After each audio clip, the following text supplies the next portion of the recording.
Magtaktaka na with your taktak masters, Joey De Leon and Vic Soto!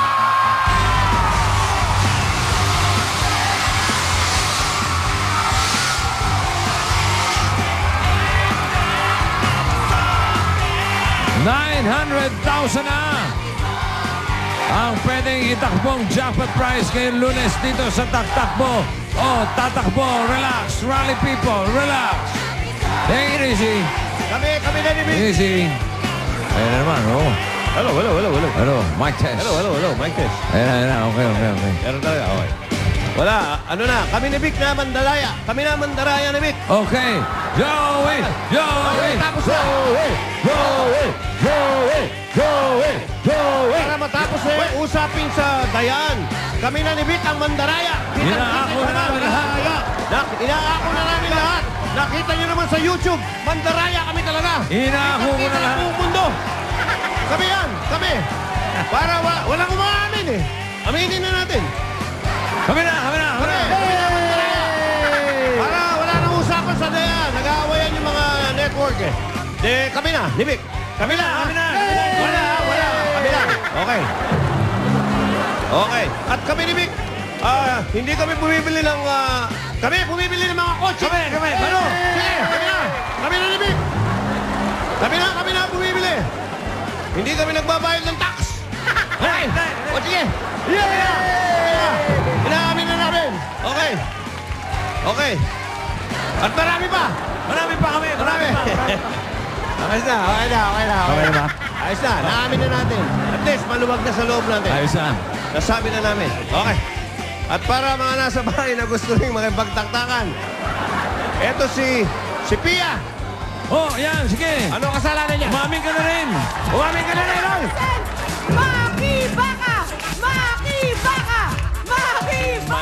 Manager. Hi guys, kamusta na? Ito. Namin na namin lahat.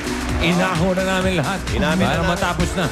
Oo nga, pero bago na matapos lahat, ito muna yung surpresa ko para sa ating lucky texter. Layain mo! Sige! Bumunod ka ng 5! Ayan na, Ito, red to, pero sasabihin ko blue. Pula yan, pero blue ha. Kita nyo. Ito, 715, pero sasabihin ko 517. Yan, dayain mo! That's the way, 517! Eto na Dayain nila! na ako! Ang susunod na kulay ay yellow, pero sasabihin ko red. Ayan, dayain mo! Pula, dilaw yan ha, dilaw yan! Dayain ko yan. Pula sinabi! Ito, 493, pero 394. Dayana! Nanganak na. Nanganak na ba? Hindi naman ito yung nanganak eh. Hindi. Malay mo, nadadaya din to. Baka sinasabihin, Ay, nako. hindi siya nanganak. Ano ba, nanganak ka ba o hindi? Aha. Hindi. Sexy pa rin. Kayo na humusga, mga kaibigan. Nagbakasyon. Nagbakasyon lang. Narito si Ira! Come on, Ira! Sexy! Hindi. Ha? Ba't nagkagaling yun? Ayos pa eh. Original! Ayan.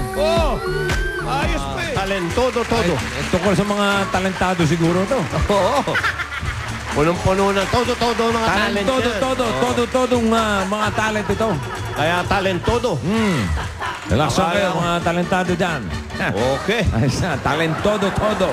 Okay, kala ko may bago tayong portion yung ano, Ano? Ferrari o Bayong. Ha? Hindi ba? Ano? Hindi. Oy! Maganda yan. Ay. Oh! Wala! Maganda yan. Mandaraya kami! Ano yung Porsche mo? Ferrari o Bayong? Okay yan. Ang unang tawad dyan, 12 million. Ay! Ang laki naman! Jackpot dyan, 12 million. Okay. Oo. Isa lang masasabi ko sa nangyari yan. Ano? Bagsak ang kayabangan. O yun lang yun eh. Bumagsak ang kayabangan Halika na, Heidi. ng bayan, mga kaibigan. Tira! Wala nga aircon Walang eh. aircon? Mainit eh, hot. Very hot. Mainit eh, hot car nga eh. Hindi mo pa ayos yung aircon. Oo papayos ko rin. Pero Ayos okay yan. na eh, matraffic naman eh. Oo. Yan pala, parang pag dumadating ka rito, pawis sa pawis. Ako, pag may kotse ko, pinagmamalaki ko. Kahit Oo. na mura. Oo. Oo, hindi katulad ng iba. Forma. Pag pinuna sa'yo yan, hindi ho akin. Mabuti na yung inaan ko. Para hindi bumagsak ang kayabangan ko. Tinanggi ng abogado ni Revillame na bayad sa Ferrari ang mga naturang tseke, pero nakasaad sa affidavit nang nagbebenta ng sasakyan na si Ernie Enriquez na para nga sa Ferrari ang mga tseking ibinayad ng TV host. Nakatutok si Jiggy Manikan, exclusive. Sa gitna ng mga pagtanggi ni Willie Revillame na kanyang smuggled na Ferrari na nakitang minamaneho niya, ipinakita ng Presidential Anti-Smuggling Group o PASG ang mga ebidensya umano na hinuhulugan na ng TV host ang nasabing hot car. Nakuha ng PASG ang 3 tsekeng tig 2 milyong piso na ibinayad daw ni Revillame sa nagbebenta ng Ferrari. Base sa affidavit na nagbenta ng Ferrari na si Ernie Enriquez, nagbigay ng down payment sa kanya si Revillame ng 3 milyong piso. Itinrade in pa raw ang isang Mercedes-Benz na nagkakahalaga ng migit kumulang 8 milyong piso. Ang 2 tseke, inisyu noong November at December 2007. Ang pangatlo, ngayon lamang January 2008 mula sa personal account umano ni Revillame sa BPI. Pero hindi na na-encash pa dahil pumutok na ang kontrobersya. Gusto ko lang aminin niya na binili niya to, granting na hindi niya alam na gano'n ang depression ng kotse. Nakikipag-usap lang siya sa amin, hindi yung para na kami lumalabas naman na nangaharas, hindi naman gano'n.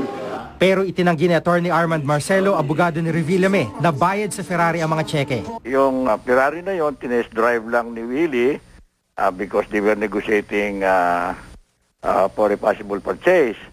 Pero hindi naman sila nagkasundo and ang naging resulta nga, ang ibinili ni Willie sa kanya ay isang Audi at saka isang Range Rover. Doon siya nag-issue ng cheque. Naisauli na raw ito sa may-ari na si Enriquez. Ngayon, hindi matukoy ng PASG kung saan na ang Ferrari. Si Mr. Enriquez, okay naman sa kanya na ibalik sa kanya. Siya naman ang nagbentahan, binalik niya uli yung Mercedes kay Willie, plus yung pera, pinalitan ng isang auto, yung isang Audi na bago. Dahil naisauli ng sasakyan, si Enriquez na raw ang hahabulin ng PASG sa pagbabayad ng tamang buwis para sa sasakyan na nagkakahalaga ng mahigit 12 milyong piso. Umapela na raw sa kanila si Enriquez na tulungan siya sa pag-ayos ng buwis at rehistro. Sana magbayad na lang sila ng tama. Kasi kahit magpalusot ka ngayon sa SBMA o kahit sa ibang ports natin, hindi na rin sila makakalusot sa LTO. Jiggy Manica, Nakatutok, 24 Oras.